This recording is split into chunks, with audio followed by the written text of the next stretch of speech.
오늘 말씀드릴 내용은 내년도 R&D 기획 방향으로 말씀을 드리는데요. 아직은 먼저 이제 R&D 기획을 할 때 로드맵을 작성을 하고, 그다음에 수요조사를 하고, 그다음에 기획서를 쓰고 이런 방식으로 되는데 아직 수요조사를 진행 중입니다. 그래서 지금 로드맵 작성 과정에 있는 내용을 중심으로 말씀을 드리도록 하겠습니다. 2016년을 흔히들 이제 가상현실의 원년이라고 많이 말씀들을 하죠. 앞에서 이제 장사 말씀하신 바와 같이 HMD가 굉장히 저가로 나오고 오큘러스가 특허를 무료로 품음으로 인해서 가상현실 산업이 본격적으로 시작된 것 같습니다. 그래서 현실과 가상을 혼합하는 여러 가지 응용들, 그리고 몰입형 여러 가지 응용들이 지금 출시가 되고 있는데, 이에 맞춰서 2016년도에 미래부에서 VR 관련된 R&D 추진을 본격적으로 시작을 했습니다. 그래서 KICT 플래그십 사업을 통해서 먼저 여러 가지 생태계나 시범적인 사업을 진행하려고 준비를 했었고요. 그래서 지금 발표만 남겨놓고 있는데 지금 VR 세계 연계 과제를 진행을 했습니다. 그래서 그 중에 하나가 VR 서비스 플랫폼 과제고요. 그 다음에 두 번째가 이제 VR 게임 체험, 그 다음에 VR 테마파크 사업입니다.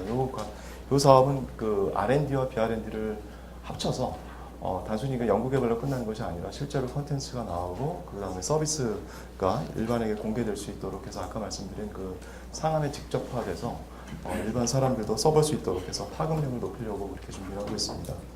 그것뿐만 아니라 인하우스 과제라는 것을 통해서 VR과 또는 디지털 콘텐츠 전반에 중소업체들이 개발하는데 필요로 하는 기술이 부족할 경우에 아이디어는 굉장히 좋은 것이 많이 있으나 실제로 개발하는데 기술적인 부분에서 도움을 받고자 할 때 이전과 같이 1년을 기다려야 되는 그런 방식이 아니라 신청해서 한 달 정도의 심의 기간을 거쳐서 바로 지원해 줄 수 있는 그런 사업을 인하우스 과제라는 것으로 진행을 하고 있습니다. 이것은 이제 에투리하고 연계돼서 진행하는 사업이라서 dtsc.etury.me.kr/inhouse 이렇게 들어가 보시면은 지금 웹사이트를 좀 구축하고 있는데요.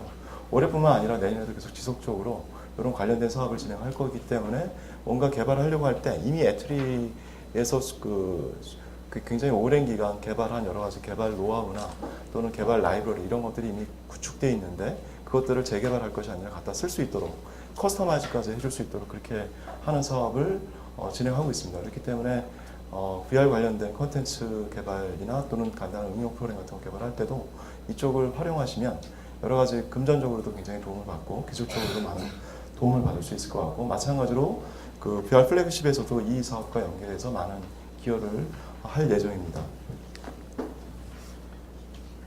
그래서 미래부에서는 2016년뿐만 아니라 그 이전부터도 여러 가지 원천 기술, VR, AR 관련된 원천 기술 기반 기술 개발을 지속해오고 있었습니다. 여기서 이제 대표적인 것들만 예를 들어드리고 있는데요. 개방형 조립식 컨텐츠 저작 도구를 만드는 과제라든지, 후각 바이오 쪽, 그러니까 오감 센서 쪽으로 우리가 이제 시청각만 하고 있는데 오감 센서 쪽으로도 늘리기 위한 그런 기술도 개발하고 있고요. 그 다음에 튜터링 관련된 교육 쪽, VR 교육 쪽도 중요하니까 그 부분도 하고 있고요. 그 다음에 보는 사람의 시점에 따라서 오디오가 다르게 들리는 하이브리드 오디오 관련된 기술이라든지, 또 3D 객체 기반의 조인 앤 조이에서 실제로 애트랙션과 연관되어 있는 VR 기술이라든지, 또 플랜 옵틱 기술 같은 것, 그러니까 다초점이죠. 이런 부분들과 3차원 합성 공간 구축이나 가시화해서 전장 가시화라든지 하는 것들. 그 다음에 여러 가지 인터페이스를, 지금은 VR은 굉장히 인터페이스에 좀 문제가 있잖아요. 그런 것들을 상태나 의도를 인지 기반으로 인터랙션을 할 수 있도록 하는 그런 기술들을 수년 전부터 개발을 해오고 있습니다. 이런 것들이 기반이 되면은 단순한 시청각 위주에서 벗어나서 여러 가지 다양한 VR 기술들이 창출될 수 있을 거라고 생각하고요. AR 쪽에서도 많이 공통된 기반 기술이기 때문에 많이 활용될 수 있을 거라 생각하고 있습니다.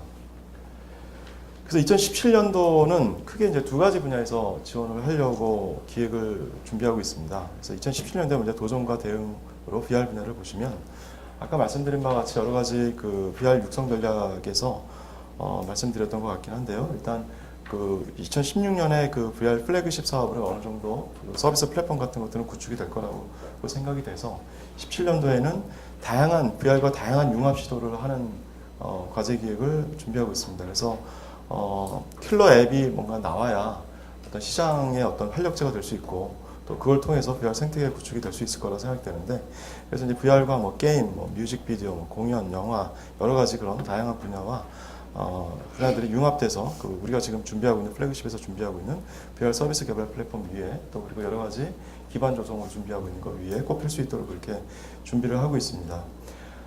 참고로 말씀드리면은 2017년에 종료되는 사업이 굉장히 많습니다. 그렇기 때문에 2017년도에 이런 그 VR 융합 사업을 할 수 있는 여러 가지 다양한 컨텐츠 개발에 예산이 추가로 확보된 것은 그렇게 많지 않습니다만 지원할 수 있는 어느 정도의 여력이 좀 있고요. 그것뿐만 아니라 이제 VR 시장이 아까 전에 3D TV와 그 비교해서 여러 가지 그 도전 요소들이 있다고 생각되는데요.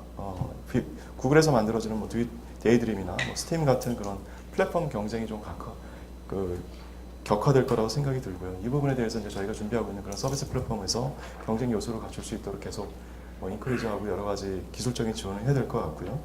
그리고 다양한 그 기기 출연을 할 것 같습니다. 그래서 지금은 그냥 HMD만 쓰지만은 그 뭐 조이스틱이나 뭐 여러 가지 그 트레드밀이라든지 여러 가지 시뮬레이터나 아니면 매직 스틱 뭐 이런 쪽에서 많이 개선이 이루어질 것 같고 아까 전에 이제 밑에서 데모도 해주셨지만 뭐 아이 트래킹이 되는 HMD 같은 그런 새로운 디바이스들이 많이 나와줘야 될 거라고 생각이 들고요.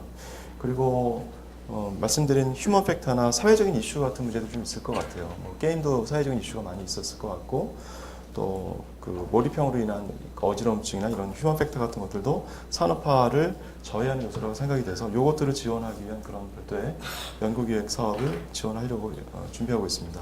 그래서 시장 선도를 위한 그래서 단계별 선택 집중과 상업화 장애 요소를 선제적 대응하는 것이 VR 산업 분야의 2017년도의 기획 방향이고요.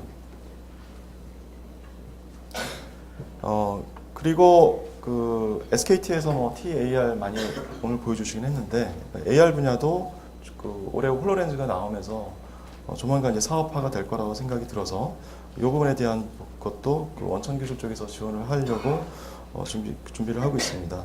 아시는 바와 같이 위쪽 그림은 그 실제와 가상현실에서 접근하는 방법이 증강현실도 있지만 또 증강현실도 있지만 또 증강가상도 있지 않습니까? 그래서 이 중에서 지금 증강현실 쪽만 주로 하고 있는데 뭐 AR도 나올 거고 그 다음에 그 이후에 증강가상 같은 경우도 나올 거기 때문에 단계적으로 지원을 할 텐데 내년도에는 AR 쪽에 원천 기술도 일부 지원하는 것을 준비하고 있습니다. 그래서 이제 AR은 기존에 태블릿이나 또는 그 모바일 폰 같은 것들을 통해서 아마 진행이 됐던 걸로 알고 있는데 이제는 이제 시스루 디바이스 기반의 AR 시대로 넘어갈 준비를 하고 있다고 볼 수 있고요. 매직립이나 또는 그 BT200 같은 경우에 실제로 이제 데모를 보면은 어느 정도 사용할 수 있는 수준까지 접근하고 있는 걸 같고 또 여러 가지 SDK도 해외에서는 이미 개발되고 있는 것 같고 SK 쪽에서도 준비를 하고 있어서 설설 그 시장이 그 준비 과정에 있다고 느껴져서 이런 기획 방향을 준비하고 있습니다. 그리고 시장 전망도 보시면은 AR이 이제 VR 쪽보다는 조금 더 큰 시장이라고 해외 시장 전문 업체들이 좀 전망을 하고 있고요. 또 그리고 사용자의 관심 측면을 보면은 이 아래쪽에 보시면은 앉아서 하다가 VR 같은 경우에 앉아서 하다가 서서 하다가 이동하면서 하는 그런 것도 있지만 이제 아웃도어에 가서 또는 여러 가지 트랜스포테이션이라고 해서 이제 이동하면서 같이 할 수 있는 그런 부분까지 확대되는 것을 볼 수 있습니다. 그렇기 때문에 이제 AR 쪽도 조금 준비를 해야 된다고 말씀드리는 거고요.